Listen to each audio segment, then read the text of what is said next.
আমারও মনে হচ্ছে কি যে যেটা সত্য সেটা বলতে হবে। আপনি কেন সত্য থেকে সরে যাচ্ছেন আমি জানি না। আজকে আওয়ামী লীগ কেন, আজকে বাংলাদেশের সাথে প্রতারণা করা হয়েছে।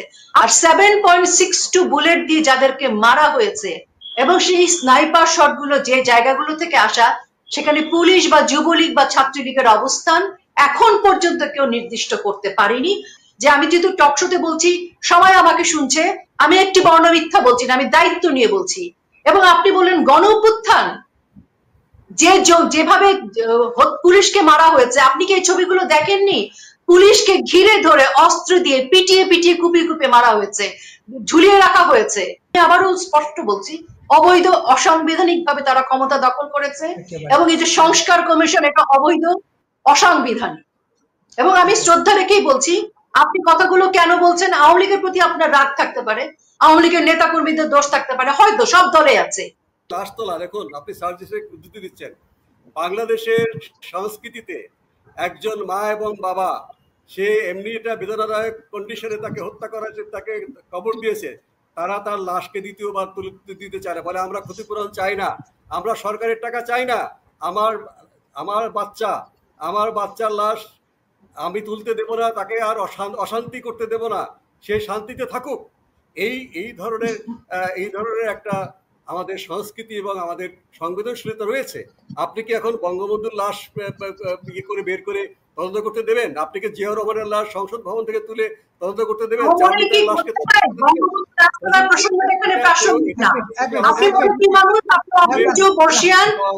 ঠিক আছে, কিন্তু বঙ্গবন্ধুর লাশ তোলার প্রসঙ্গটা এখানে প্রাসঙ্গিক না। আপনি অনেক বর্ষিয়ান, আমি এতক্ষণ আপনাকে কিছু বলিনি। এই মানে জুলাই আন্দোলনের বঙ্গবন্ধুর লাশ তোলার আমি একটা অনুরোধ করবো, আমি বলবো যে একদম যুক্তিতর্কের মধ্যে আমরা থাকি, আপনি যুক্তির মধ্যেই থাকি। আমি যুক্তিতর্কের কথা বলবো, যুক্তির মধ্যেই থাকবেন। আচ্ছা ঠিক আছে, আমি যুক্তির মধ্যেই থাকবো। যখন না আমি কিন্তু আমি আমার বক্তব্যে আমি আগেই বলেছি যে আমি আলোচনাই করব, আমি মানে মোস্তাক ভাইকে আমি আমার পরিচয় দিচ্ছি। আমি বহুদিন ধরে বাংলাদেশ আওয়ামী লীগের সাথে সম্পৃক্ত। বাংলাদেশ আওয়ামী লীগের সাথে সম্পৃক্ত না থাকলেও আমি এই কথাটি বলতাম, কারণ আমি বাংলাদেশের একজন মানুষ, আমার বাবা মুক্তিযোদ্ধা, আমার চাচারা মুক্তিযোদ্ধা। সেই কারণে আমি কিন্তু এ কথাগুলো মানে একদম অকপটেই বলবো। আর এরশাদ বিরোধী স্বৈর শাসকের বিরুদ্ধে যে গণ অভ্যুত্থান হয়েছিল 90-এ, সেই 90-এর গণ অভ্যুত্থানের আমি একজন আন্দোলন কর্মী ছিলাম। কাজে গণ অভ্যুত্থান কোনটা আর কোনটা আসলে সন্ত্রাসী, জঙ্গি, প্রতারণা, দখলবাজ, মেটিকুলাসলি চক্রান্ত, সেটি আসলে স্পষ্ট। যেখানে ডক্টর মোহাম্মদ ইউনূস নিজেই বলেছেন এটি একটি মেটিকুলাসলি প্ল্যান্ড, ডিজাইন করা একটা আন্দোলন, এটা তার বক্তব্য। আমি আপনাকে শুধু আমাদের ভার্সন না, আমি মানে যে ভার্সন গুলো টেলিভিশনে বিভিন্ন জায়গায় আছে, আমি শুধুমাত্র সেই তথ্যগুলোই আপনাকে বলবো, বিচার বিবেচনা বিশ্লেষণ আপনার। যেমন একটি টেলিভিশনে হিজবুত তাহরীর একজন একনিষ্ঠ কর্মী, সে কিন্তু স্পষ্ট করে বলেছে যে ঢাকা বিশ্ববিদ্যালয় যেদিন বন্ধ হয়ে গেল, তখন এই পুরো আন্দোলনটাকে হিজবুত তাহরীর যারা, তারাই আন্দোলনটাকে টেক ওভার করেছে। তারা স্টুডেন্টদের ইউনিফর্ম, স্টুডেন্টদের আইডি কার্ড ব্যবহার করেছে। এবং 31শে ডিসেম্বর যেদিন হাসনাত আব্দুল্লাহরা বলল যে শহীদ মিনারের সংবিধান কবর দেয়া হবে, মুজিববাদের কবর দেয়া হবে, সেদিন কিন্তু জামাতে ইসলামী, জামাত শিবিরের বড় সমাবেশ ছিল। সার্জিস আলমরা সেই সমাবেশে গিয়ে নিজেরাই বলেছে যে এই আন্দোলনের সবচাইতে বড় সহযোগী ছিল জামাতে ইসলামী শিবির। ছাত্রলীগের হেলমেটের ভিতর কোন কোন শিবির ছিল, সেই শিবির নেতারা এখন কোন রাজনৈতিক দলের সাথে সম্পৃক্ত, এই তথ্য সব জায়গায় আছে। আমি এই তথ্যটা বলে সময় নিব না। এবং ছাত্রলীগের হেলমেটের মধ্যেই ছিল। আর 7.62 বুলেট দিয়ে যাদেরকে মারা হয়েছে এবং সেই স্নাইপার শট গুলো যে জায়গাগুলো থেকে আসা, সেখানে পুলিশ বা যুবলীগ বা ছাত্রলীগের অবস্থান এখন পর্যন্ত কেউ নির্দিষ্ট করতে পারেনি। বরং যে হত্যাগুলো হয়েছে, সেই হত্যাগুলো কিভাবে হয়েছে সেটা নিয়ে যে তথ্যগুলো আছে, সেগুলো খুব স্পষ্ট, ভিডিওতে স্পষ্ট, বিভিন্ন রিপোর্টে স্পষ্ট। সেগুলোর কোনোটাই প্রমাণ করে না যে পুলিশের গুলি থেকে এসছে বা ছাত্রলীগের গুলি থেকে এসছে বা যুবলীগের গুলি থেকে এসছে। আপনি যে কথাটা একদম স্পেসিফিক করে বললেন, বরং আমাদের কাছে ভিডিও সহ সোশ্যাল মিডিয়ায় সহ সব জায়গায় আছে যে সেই স্নাইপাররা কে কোথা থেকে গুলি করেছে।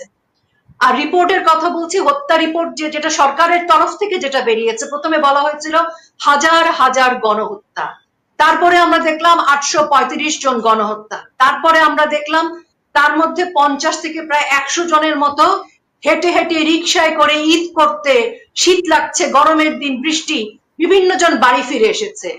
পাউরুটি খেয়ে গলায় আটকে মারা গেছে, তাকে বলা হয়েছে যে গুলিতে মারা গেছে। এরকম তথ্য প্রমাণ সুস্পষ্ট ভাবে আছে, আমি আপনাকে ধরে ধরে বলতে পারবো, কিন্তু আজকের টক শোতে সে সময় আসবে না।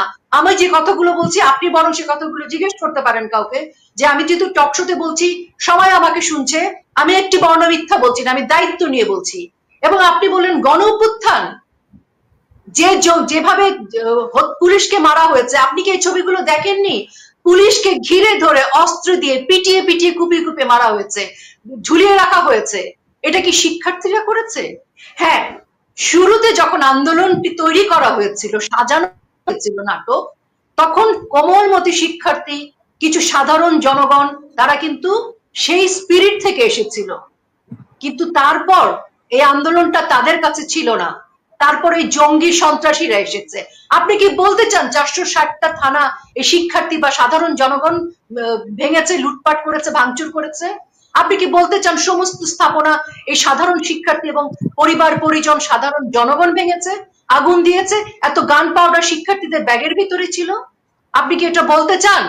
জঙ্গিদের কাছে ছিল।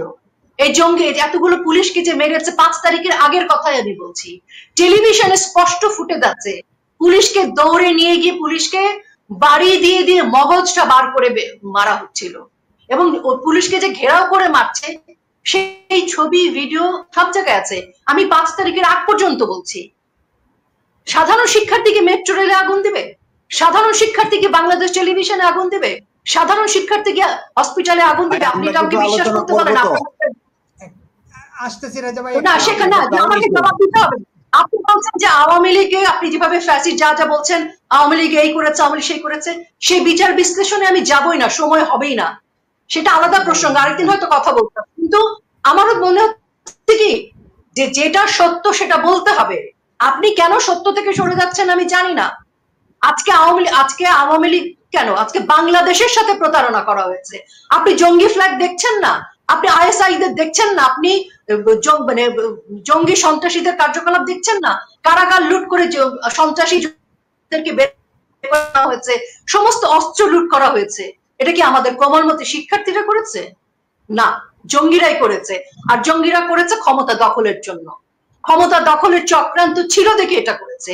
এটা একটা জঙ্গি সন্ত্রাসী ক্ষমতা দখলের চক্রান্ত ছিল, এবং জনগণের আবেগের সাথে, অনেক সাধারণ মানুষের আবেগের সাথে প্রতারণা করা হয়েছে।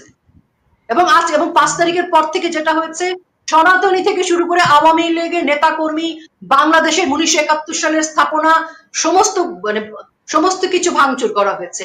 জাতীয় পার্টির অফিস পর্যন্ত ভেঙে দেওয়া হয়েছে, আগুন জ্বালিয়ে দেওয়া হয়েছে, তালা মেরে দেওয়া হয়েছে। কেন? আপনাদের মুক্তি ভবনও তো ভাঙতে গিয়েছিল, সরি আপনাদের না,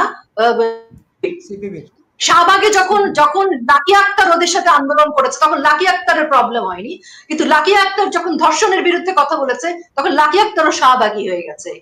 এখন আজকে সারা বাংলাদেশে যারা এই জুলুমটা করছে, তারা কি শিক্ষার্থী?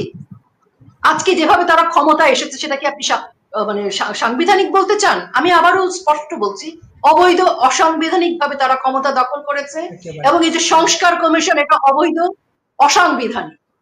এবং আমি শ্রদ্ধা রেখেই বলছি, আপনি কথাগুলো কেন বলছেন? আওয়ামী লীগের প্রতি আপনার রাগ থাকতে পারে, আওয়ামী লীগের নেতা কর্মীদের দোষ থাকতে পারে, হয়তো সব দলে আছে, কিন্তু সেটা অন্য প্রসঙ্গ।